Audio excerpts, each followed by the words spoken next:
अगर आप रोज इस रास्ते से गुजरते हैं तो ये खबर आपके लिए चेतावनी है। आखिर वहाँ ऐसा क्या हुआ? आज हो गया है 25 मार्च 2026 दिन बुधवार। भारत की टॉप 25 खबरें, मुख्य समाचार, देश दुनिया की तमाम खबरें पर नजर डालते हैं। चलिए देखते हैं आज के पहली खबर। प्रधानमंत्री नरेंद्र मोदी ने ईरान में चल रहे युद्ध को लेकर चिंता जताई।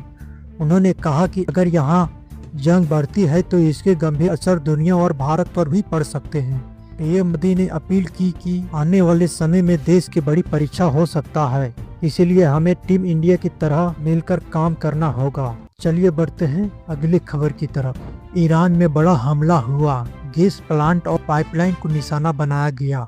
वहीं हिजबुल्लाह ने इजराइल के 5 ठिकाने पर मिसाइलें दागी। इस जंग में अब तक 2663 लोगों की मौत हो चुकी है। लगातार बढ़ते हमले से पूरे क्षेत्र में तनाव और डर का माहौल बना हुआ है। चलिए अगली खबर बताते हैं। प्रधानमंत्री नरेंद्र मोदी ईरान में चल रही जंग को लेकर चिंता जताई। कोलोबेनियम में वायु सेना का विमान क्रैश हो गया। इसमें 111 कोलोबेनियन सैनिक और 11 क्रू मेंबर सवार थे। हादसा टेक ऑफ के दौरान लगभग 1.5 किलोमीटर पर दूरी में हुआ। दुर्घटना में अब तक 66 लोगों की मौत हो चुकी है। बचाव कार्य जारी है और हादसे की वजह पता लगाने के लिए जांच शुरू कर दी गई है।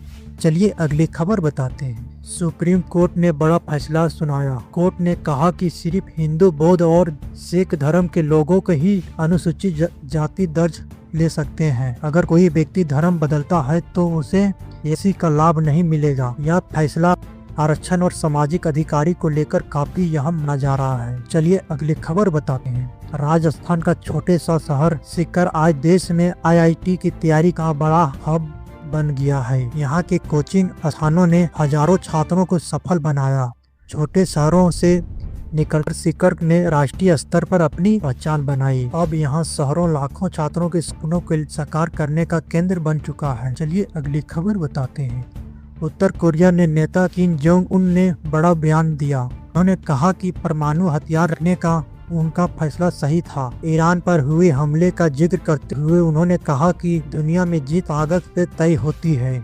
उनके इस बयान से वैश्विक तनाव और बढ़ने की आशंका जताई जा रही है। चलिए अगली खबर बताते हैं। बेंगलुरु में भागदौड़ में जान गंवाने वाले को अनोखी श्रद्धांजलि दी जाएगी। चीन स्वामी स्टेडियम में 11 सीटों हमेशा खाली रखी जाएगी, जो इन लोगों की याद दिलाएगी। साथ ही एक सम्राट पार्टियों में भी लगाई जाएगी। यह पहल दर्शकों और खिलाड़ियों को उस दुख का घटना की याद दिलाती रहेगी।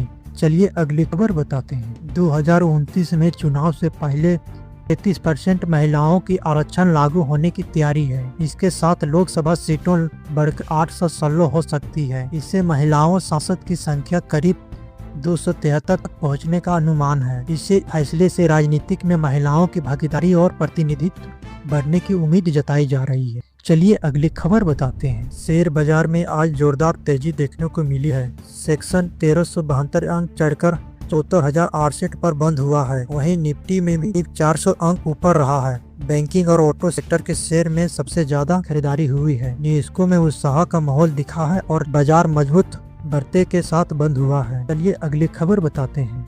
आज की खबर हटकर थोड़ी है। एक मछली ने गाड़ी चढ़कर और रिकॉर्ड बना दिया है। वहीं एक शख्स ने 15 लाख दहेज के लिए फर्जी IAS बन गया। दूसरी ओर वैज्ञानिक ने चूहे को बर्फ में जमाकर जिंदा करने का दावा किया गया है। ये खबर लोगों को हैरान कर रही है। चलिए अगली खबर बताते हैं। दिल्ली के लिए 10,37,000 करोड़ रुपए का बजट पेश किया गया है, जिसमें शिक्षा पर खास ध्यान देते हुए 10वीं के मेरिट स्टूडेंट को लैपटॉप देने की घोषणा की गई है। वहीं PWD के विभाग के लिए 5921 करोड़ रुपए आवंटित किया गया है। बजट में विकास और शिक्षा को प्राथमिकता दी गई है। चलिए अगली खबर बताते हैं। देश में CCTV कैमरों को लेकर बड़ा खुलासा हुआ है। बताया जा रहा है कि कुछ कैमरे की फुटेज पाकिस्तान तक पहुंच रही है। अब सरकार ने सख्त कदम उठाते हुए देश भर में सभी नेटवर्क की जांच के आदेश दिया है।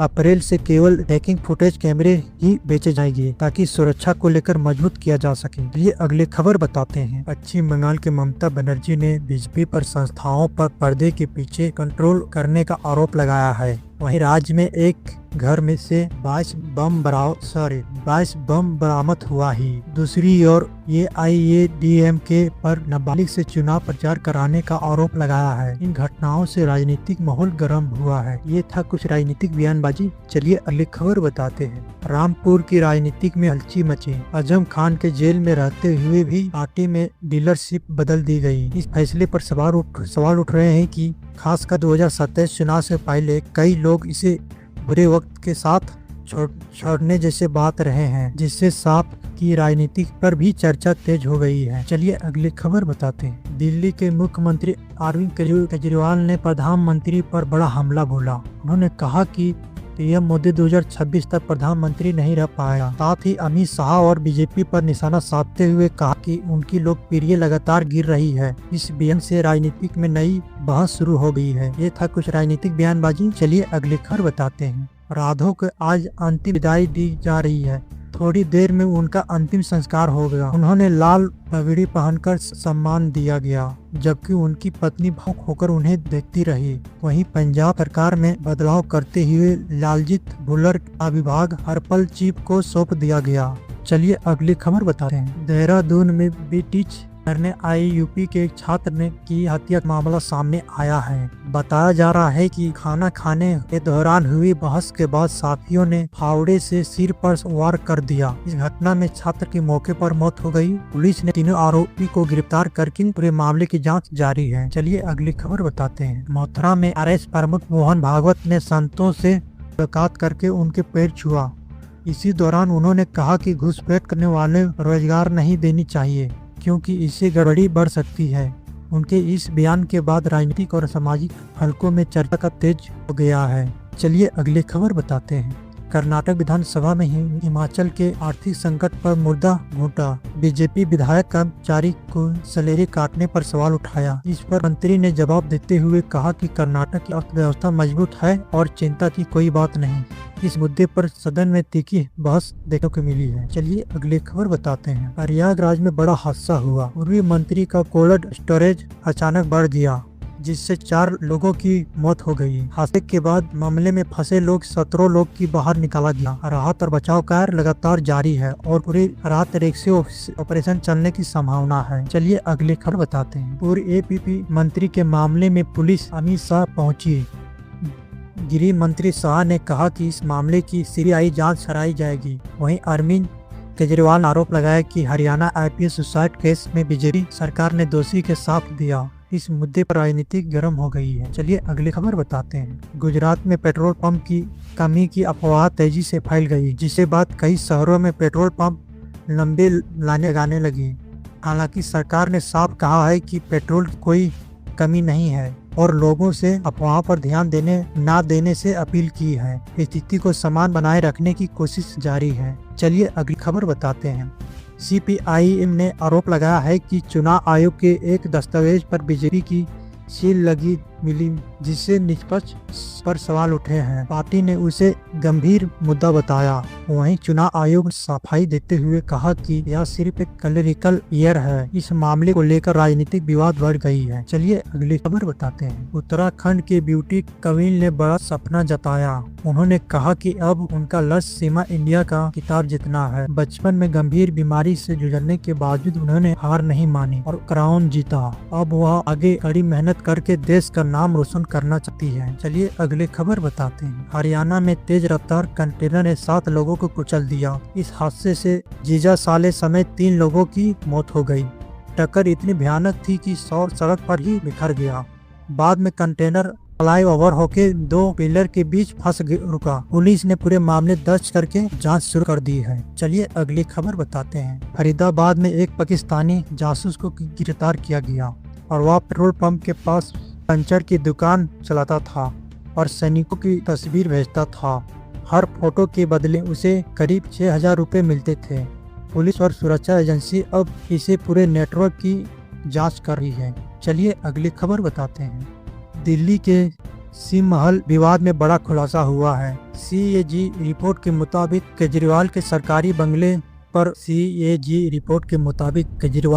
सरकारी बंगले पर 342% ज़्यादा खर्च किया गया है। रिपोर्ट में यह भी सामने आया है कि कई काम बिना मंजूरी के पहले ही कराया गया और बाद में अनुमति ली गई। इस मुद्दे पर राजनीतिक विवाद तेज हो गया है। चलिए अगली खबर बताते हैं।